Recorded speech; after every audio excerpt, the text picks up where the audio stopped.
Sebagian orang-orang jumpu, orang yang tidak mampu, dan memang miskin, memang sangat membutuhkan bantuan-bantuan yang sifatnya.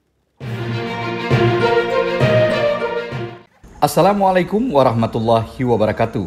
Berita Uronyo.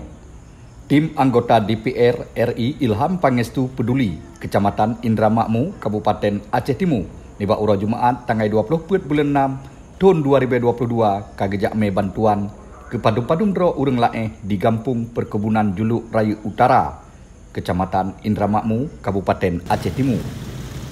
Ngan cukup semangat tim Ilham Pangestu Peduli ge arung jalan lam kebun yang cukup berat lei gejak me bantuan sembako dan peng tunai ke urang-urang yang tengah sakit.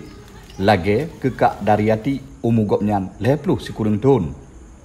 Kak Daryati nak ke siro urang gasien yang tengah sakit ban liah operasi melahir anak yang keput. Memang menyatakan kehidupan Kak Daryati ngan lako gopnyan nak ke cukup weh hati itu. Kak Daryati dan lako gopnyan siro urang susah.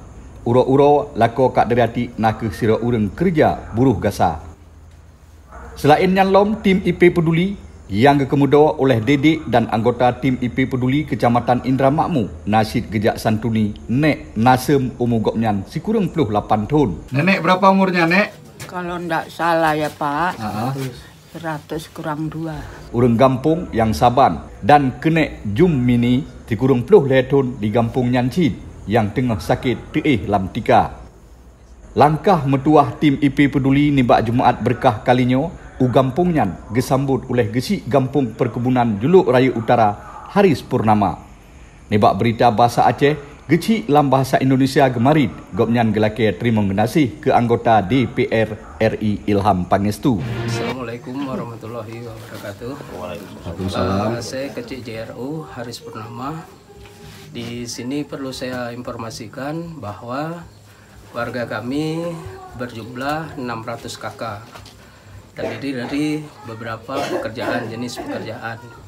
Jadi bagi karyawan-karyawan ataupun yang tinggal di desa kami, umumnya ada sebagian orang-orang jumpu, orang yang tidak mampu, dan memang miskin, memang sangat membutuhkan bantuan-bantuan yang sifatnya dari bansos ataupun dan lain sebagainya. Di sini saya atas nama Kecik Kampung mengucapkan ribuan terima kasih kepada Bapak Ilham Pangestu beserta seluruh tim yang hadir pada hari ini memberikan bantuan berupa sembako dan juga ada uang tunai.